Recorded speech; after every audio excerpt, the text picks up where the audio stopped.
the military. You told me. Good afternoon. Welcome to this live stream of the Machiavelli Center for Political and Strategic Studies. I am Daniele Scalea, president of the Machiavelli. Here with me also Lorenzo Bernasconi, research fellow, and we are pleased to welcome also our guest from Israel, Professor Efraim Inbar, president of the Jerusalem Institute for Strategy and Security. Good afternoon, Professor. Good afternoon. I'm pleased to talk to the Machiavelli Center and to your audience. And we're very pleased to have you again, our guest, because you also participated to a live stream just a few months ago about the threat to Israel, represented by Iran. Now, in some way, these threats that we have denounced with our last stream have finally materialized with this surprise attack by Hamas, that we all know it's in some way a proxy of the Islamic Republic.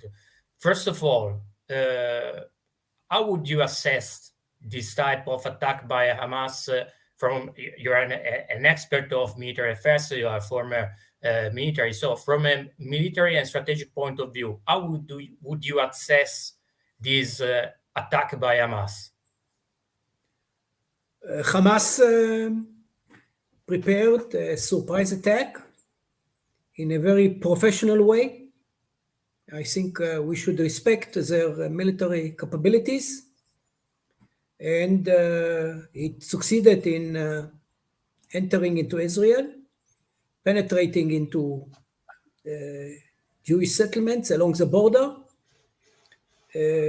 Less laudable is, of course, the barbaric behavior on part of the Hamas terrorists, killing children, women, elderly, raping women. So we wake up on Saturday, on Shabbat, to a very difficult situation. The casualties are extremely high, over 900 dead already, and we have not counted all the bodies around, and over 2,500 wounded. It was a terrible shock for many Israelis, and we took a very hard beating in terms of the magnitude of the losses, without precedent, and also without precedent. It was the first time since the War of Independence in 1948 when Israeli Jewish settlements were invaded by foreign soldiers, and so it really hurts Israel, and we have to respond. And if I want to say a few words about the importance of our war, it is important because we live in the Middle East, and in the Middle East, you have to be strong in order to survive. It's simple. Machiavelli would have understood it very well. And we have to show strength.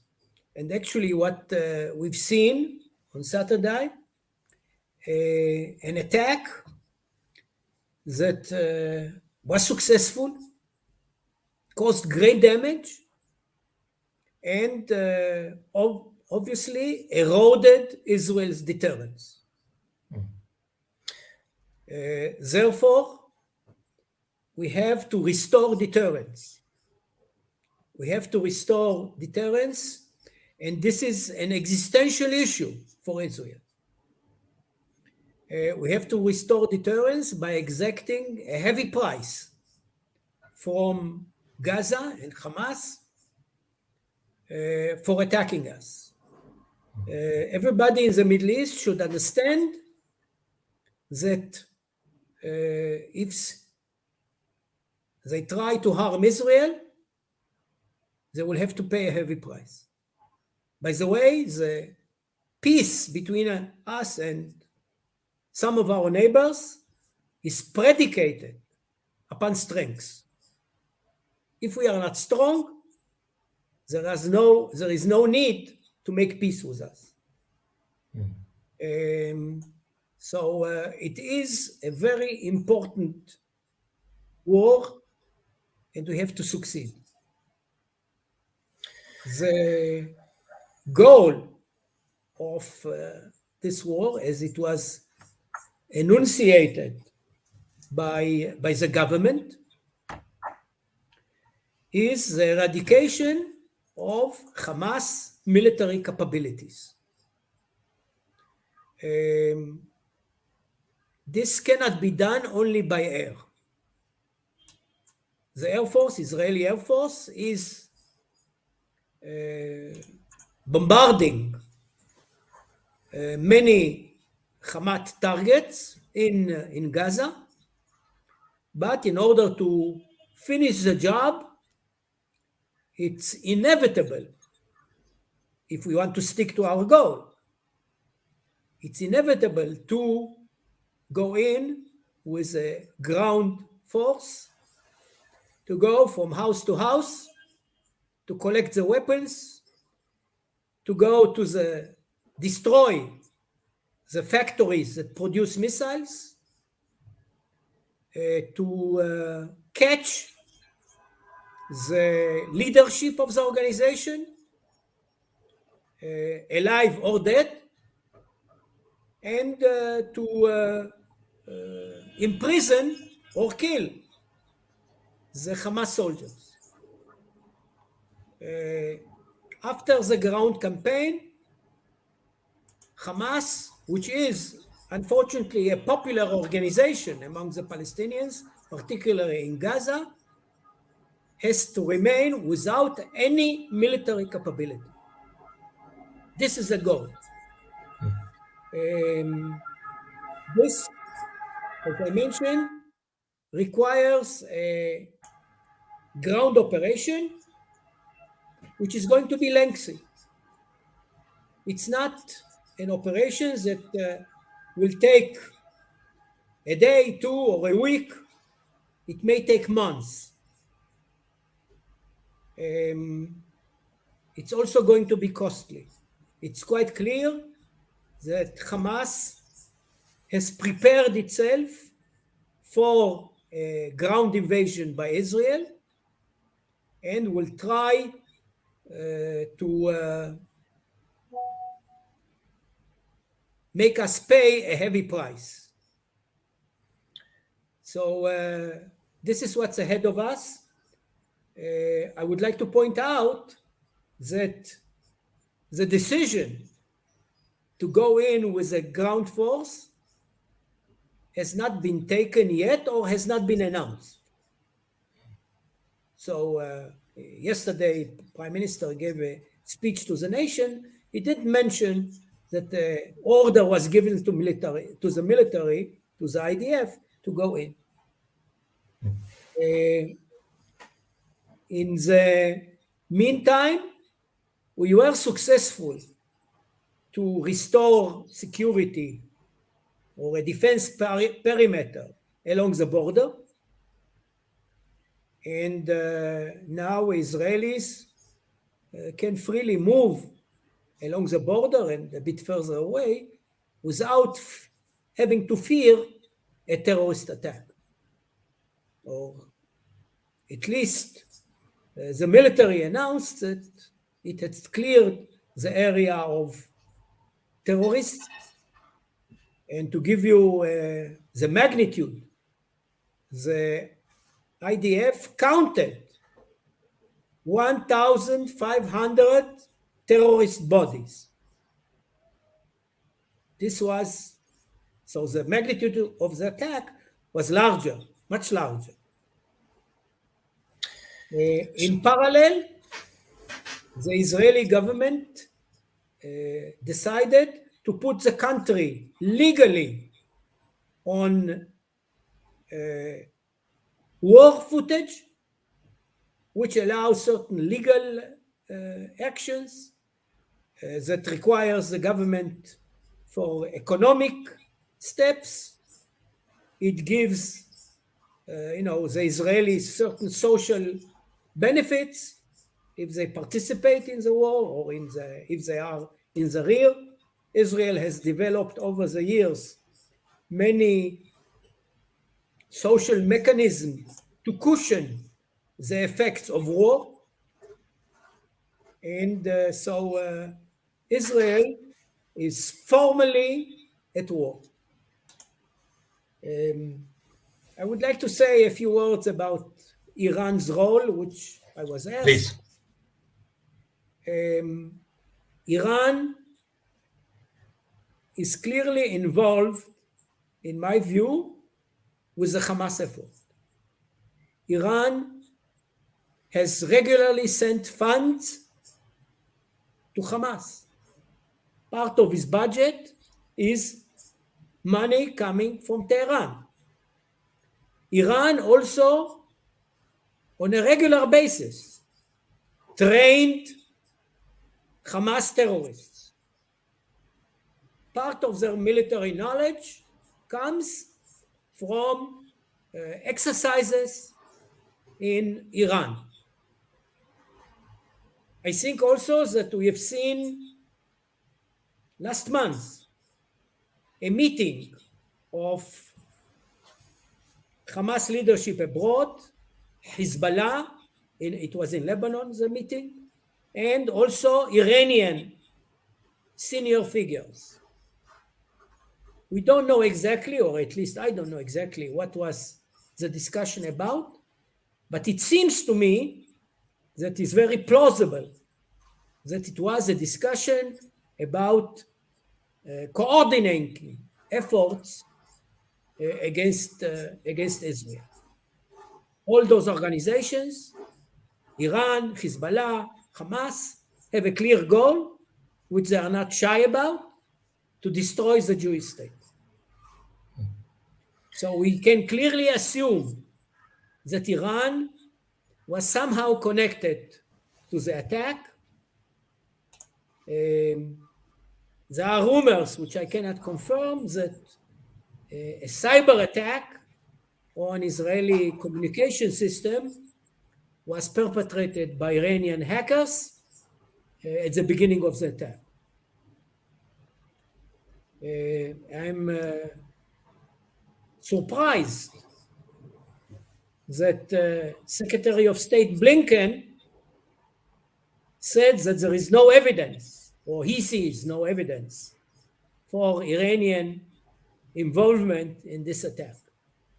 It is deplorable that the State Department could not bring itself to say the truth.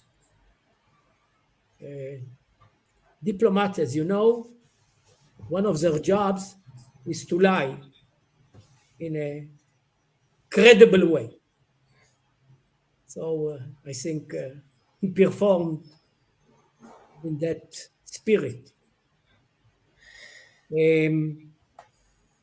Of course, one of the dangers that we are facing is the escalation of a war in Gaza, a war against Hamas, to a multi-front war.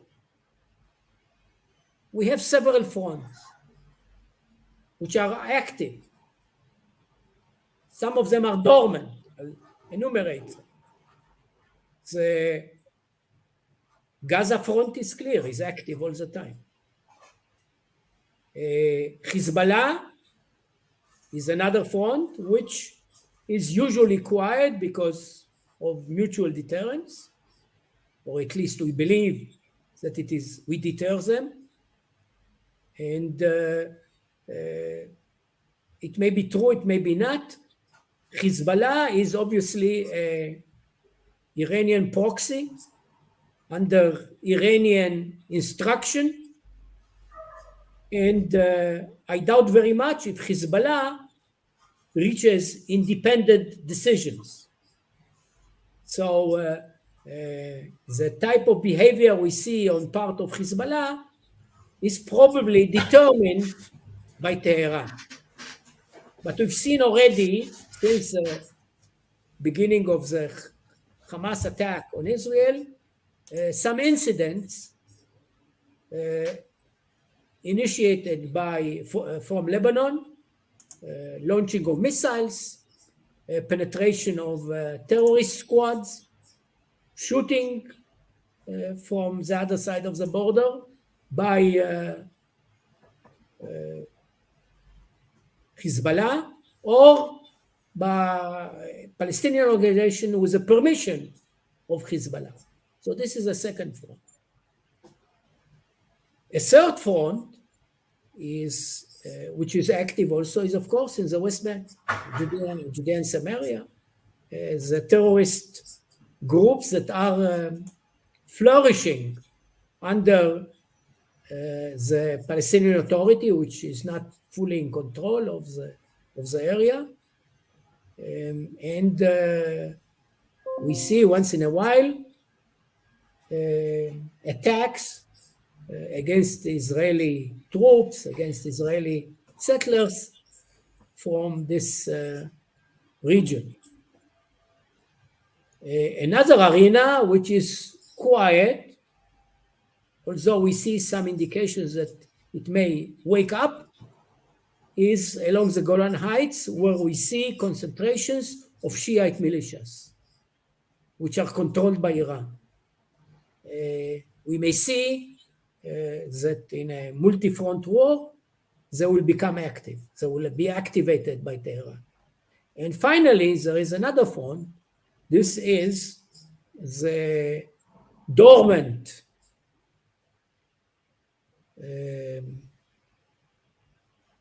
front of Israeli Arabs. Most of the Israeli Arabs are law-abiding citizens, I must say that. But there are elements within the Israeli Arab community that are connected to Hamas, are connected to the Palestinian Authority, and we've seen it 3 years ago when we operated in Gaza. There were a lot of skirmishes between Israeli Arabs and Jews in mixed cities, and we may see an escalation of this type of incidents.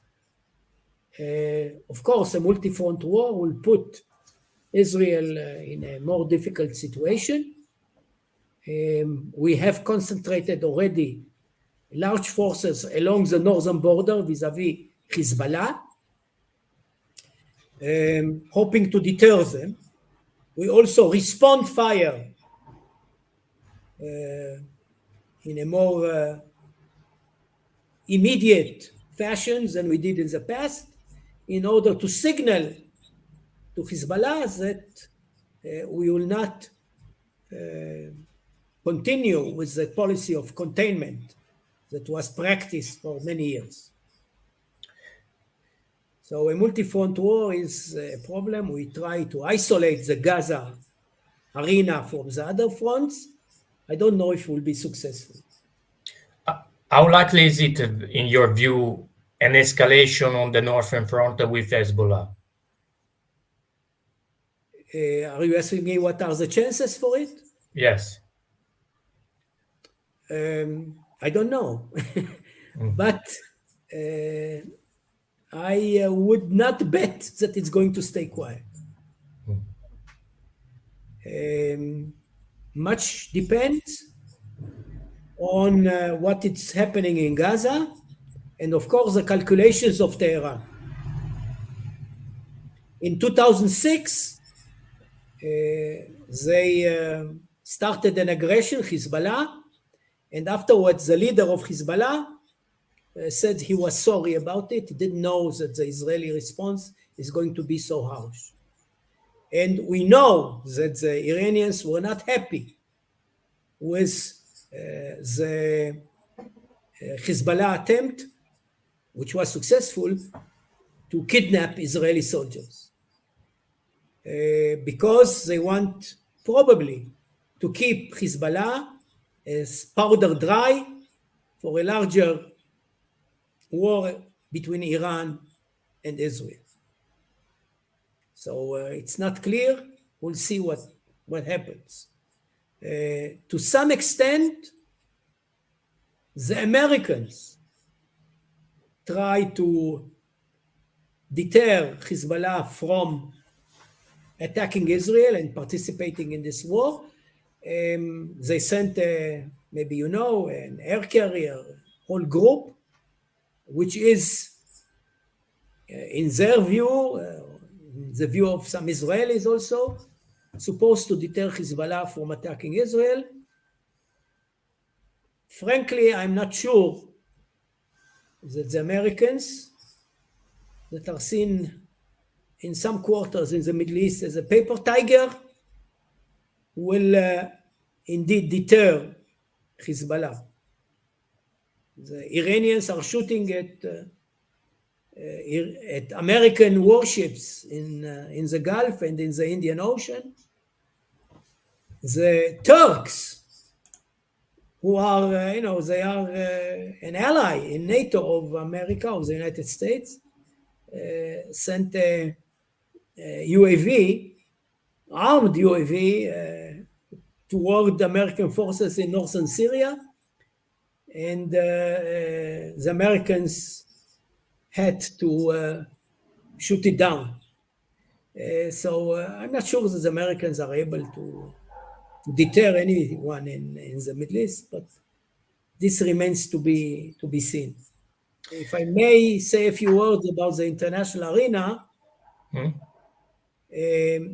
so far Israel received much support, primarily from the civilized world, the democratic countries in the West, India, Japan, Australia, Korea. And of course, Israel is pleased with this verbal support. The Americans are also sending several types of ammunition to Israel. They are also sending Iron Dome launchers, which we are short of, because Hamas has launched thousands of missiles toward Israel in the recent days. So our arsenal is somewhat depleted. And the question is, how long will this support be available to Israel? Generally, Israel has always experienced what we call a political clock. After a while, the international community calls for an armistice, for a ceasefire. We don't know, what the pictures coming out from Gaza will do. So it's very possible that the world or the international community, whatever you call it, will try to stop Israel from accomplishing its main goal. If this happens, Israel will be in a worse shape than now. So we need the time in order to accomplish our objective. I want to say, with your permission, also a few words about the domestic situation in Israel. Please. Just a brief question about the international scenario. What do you expect from Italy specifically, if any, if you, as Israel, and if you, as an analyst, do you expect any help from Italy? We understand that Italy, particularly the ruling government, is very friendly toward Israel. We expect their support particularly in the European Union, to try to block pro-Palestinian or anti-Israeli resolutions. We are expecting, the Europeans to really reconsider the aid they are giving to the Palestinians.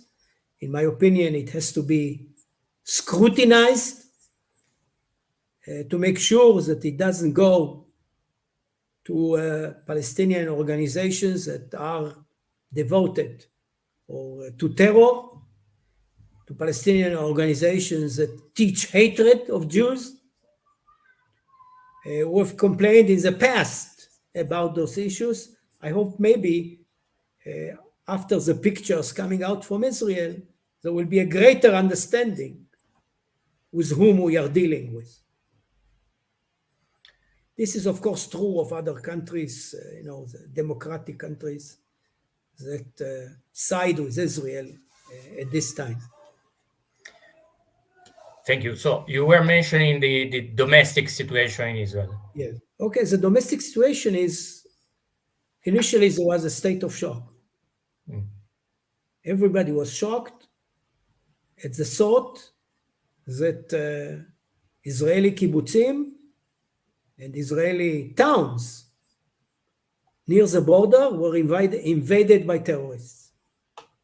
And, we live in an era of very good communications. Everybody has a telephone, WhatsApp, and they take pictures. Some of the pictures came in real time to the rest of the population. Those pictures are horrific, and it created a huge rage. Israelis are enraged at the barbaric acts committed against Israeli civilians. We are not talking about soldiers. We are talking about civilians. This, of course, leads to great support for the government seeming plan to go inside Gaza and clean the area of all terrorists and all terrorist equipment which was at their disposal. We should remember that a large part of the Israeli population was subject to a rain of missiles for many, many years. This has to be ended. We cannot tolerate any longer a neighbor such Hamas. We cannot allow it to have the type of capabilities that made the life of millions of Israelis bitter. It has to end. This created a lot of determination. As you know, Israel mobilized its reserves. The response was very good. In all units, reservists came quickly, even uncalled. They called their units, asked, "Do you need me?" And they came. We've seen pictures of reservists in combat using their own private cars. So there is a true fighting spirit among the population to defend our country, to defend our people. It may also take a political aspect, and there are serious talks about a national unity government, which would signal to Israel, to Israeli citizens, that at this dark hour, all politicians are united and we put aside the differences of opinion we had in the past, and we go united to fight Hamas. This is also a signal to the international community that Israel is united, that Israel is determined to fight Hamas. And this is, of course, a good sign. It is a pity that it had to come at such a terrible price. And if there are any questions, I'll be glad to take them. Yes. Maybe I have one. Okay, go ahead. Since you mentioned the rain of missiles and rockets over all Israel, well, those missiles, of course, are not totally made in Gaza. They come from somewhere, probably from Iran. So how were they smuggled into Gaza, and what Israel and the international community should do to try to stop or at least limit the smuggling of weapons into Gaza? We have to be aware that in Gaza, Hamas established a manufacturing industry for missiles. And most missiles in the hands of Hamas are domestically made. Actually, Iran transferred the technology to Hamas, to Gaza. Gaza engineers were sent to Tehran, to Iran, to learn the job. They came back and established a domestic industry. Some missiles are indeed smuggled. They have a coast along the Mediterranean, and as you know, it's impossible to have a foolproof blockade. Something will go through, and something goes through via the sea. There are also missiles that are divided into parts and afterwards sent via tunnels from Sinai, which is under Egyptian control, but the Egyptians are not always in fully control, into Gaza. And I can tell you that you can easily buy Egyptian soldiers to turn an eye and not see the missiles coming. A $100 bill makes wonders with Egyptian soldiers. Thanks. And well, the terrorists were able to cut through the border fence in several points. So the fence proved not to be enough to stop the attack. So what should the government do at first to secure that another attack like this will not happen? Deploy more soldiers on the ground, invest in new surveillance technologies, both of them, and could the Israeli government rely also on the United States to provide arms and weapons, because it will take a lot of weapons and technology to manage this kind of situation? You see, I think we should rely less on technology. What we've seen Hamas successfully doing, using low-tech rather than high-tech. This is also the lesson we learned from Ukraine, for the Ukraine war. Low-tech is sometimes very useful, and of course it's cheap and available at Amazon. You can buy things at Amazon very easily. We'll probably build another barrier, and I suggest that this barrier should have a clear killing zone. There is no barrier, no effective barrier without a killing zone. I don't know exactly how wide this zone should be. 700 meters, 1 kilometer, but it should have a clear killing zone that will give us also some warning if somebody wants to go through it. So this is, of course, costly. It will cost money. But if we are inside Gaza, and this is probably what's going to happen, of course, there is less need for such a barrier immediately. Only after we go out of Gaza, after a few months, we don't want to stay there, we'll have to make sure that this barrier will be more effective, although there is not such a thing as a foolproof defense. We have to be aware of it.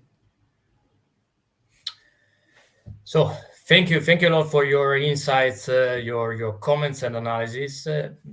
Most of all, for joining us in this not very easy time for you and for Israel. Really appreciate your contribution. Appreciate also all the viewers. So thank you again. It's my pleasure, and arrivederci. Arrivederci. Goodbye. Thank you. See you next time.